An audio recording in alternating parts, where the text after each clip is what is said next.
제가 글을 쓰게 된 계기는 굉장히 우연이에요. 이렇게 평소에 이제 컴퓨터 블로그에 일기같이 어떤 사유를 좀 이렇게 적었었어요. 그게 매일, 거의 매일 이렇게 적다 보니까 뭔가 조금, 시적으로 좀 썼던 것 같아요. 글을.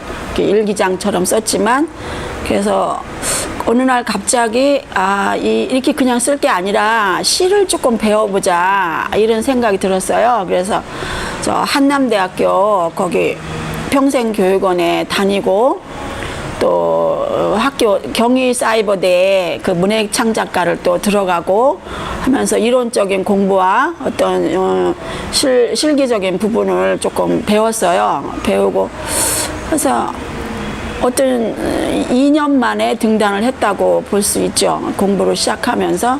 그래서 선생님이 또 권해주시는 길상호 선생님께서 좀 지도 선생님이었었는데 권해주시는 책들을 많이 보고 시집도 많이 보고 이러므로써 등단을 우연하게 하게 됐어요.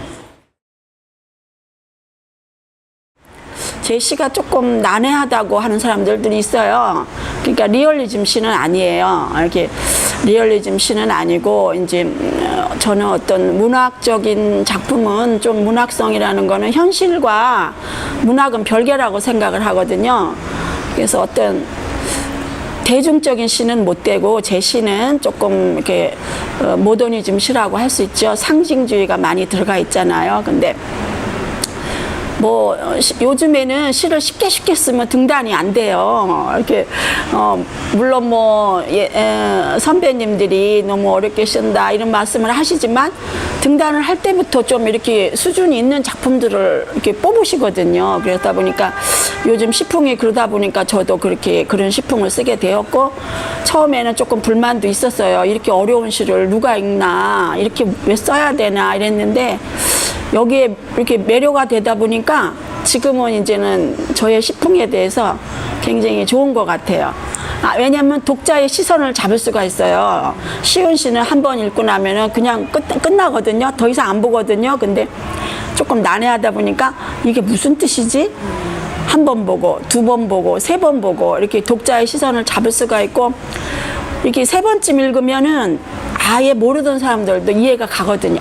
이거였구나. 이렇게 보물찾기를 했을 때, 찾았을 때의 기쁨처럼 이렇게 좀 그런 매력이 있어요. 조금 이런 좀 모더니즘 시가.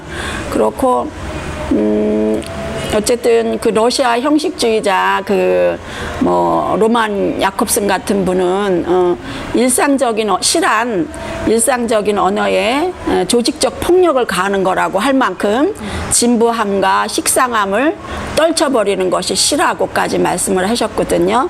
또 뭐 형식주의자 시클로브스키 학자는 또 낯설게 하기 이론 운동을 펼치셨잖아요. 시는 조금 낯선 표현. 독자들이 이게 뭘까 하는 그런 의구심을 갖고 시작하게끔 그게 시라고 생각해요. 너무 한 번 읽고 이렇게 많은 그런 시보다는 조금 낯선 표현, 낯선 그 언어를 씀으로써 독자의 시선을 잡을 수 있는 그런 시풍을 제가 쓰고 있고, 뭐 앞으로도 뭐 제 시풍에 대해서 이렇게 저는 이렇게 대중적인 시는 못 되죠. 제 시는. 그렇지만 어떤 예술적인 가치를 추구할 수 있는 그런 시를 앞으로도 쓰고 싶습니다.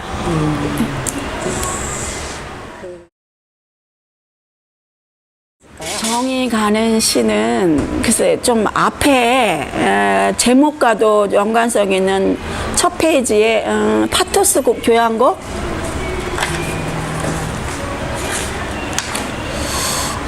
파토스 교향곡이 좀 애착이 간다고 볼 수 있어요. 이 파토스라는 게 어떤 열정이나 어떤 이게 정념도 들어갈 수 있고 그 속에 포함된 내재된 그 의미가 여러 가지인데 그 여자들이 어떤 결혼을 하면 조금 남편의 가부장적인 어떤 그런 그 사고에 묶여서 자신의 어떤 그 정념이나 열정이나 이런 것들을 많이 이렇게 표현을 못하고 이렇게 묶여있는 경향이 많잖아요. 그래서 보통의 여성들이 우리나라 여성들이 가질 수 있는 어떤 그 표출해내지 못하는 그 열정, 그런 정념, 그런 거를 좀 압축적으로 써놓은 시가 파토스 교향곡입니다. 그래서 시 제목도 그 안에 내용을 꺼내서 이렇게 시 제목을 지었습니다. 이렇게 시는 영혼의 의사라는 말이 있어요. 우리가 이렇게 표현을 하지 못할 때 이 상처가 되고 이게 되는 거거든요. 그런데 우리가 시를 통해서 이렇게 표현을 다 할 수가 있어요. 이렇게 어떤 상징적인 표현, 우리가 꼭 나는 아프다 이렇게 안 해도 자연이나 사물을 이렇게 대입을 시켜서 우리의 직접적으로 표현은 안 해도 간접적으로 표현을 할 수가 있거든요. 저는 시 한 권을 내고 나니까 더 이상 쓸거리가 별로 없어졌어요. 제 안에 있는 것들이 거의 나왔다고 생각해요. 나왔나 봐요. 이 시 속에 거의 다 이렇게 발화가 됐기 때문에 지금은 이 시집을 쓸 때까지의 그 분량을 못 따라가요. 그러니까 안에 상처가 거의 나왔나 봐요. 결핍이나 상처가 거의 표출됐기 때문에 지금은 뭐 가끔 쓰고 싶을 때 쓰고. 그런데 어쨌든 이 시라는 것이 이렇게 영혼의 치유가 의사이기 때문에, 이 치유가 되기 때문에 많은 분들이 시를 이렇게 쓰고 접했으면 좋겠어요. 그리고 많은 시인들의 시가 있잖아요. 시를 많이 읽다 보면 또 대리저기가 치유가 되는 거예요. 내가 꼭 시를 쓰지 않아도 그 시를 통해서 치유가 돼요. 어느 한 대목, 어느 한 단어가 나한테 바뀔 때가 있거든요.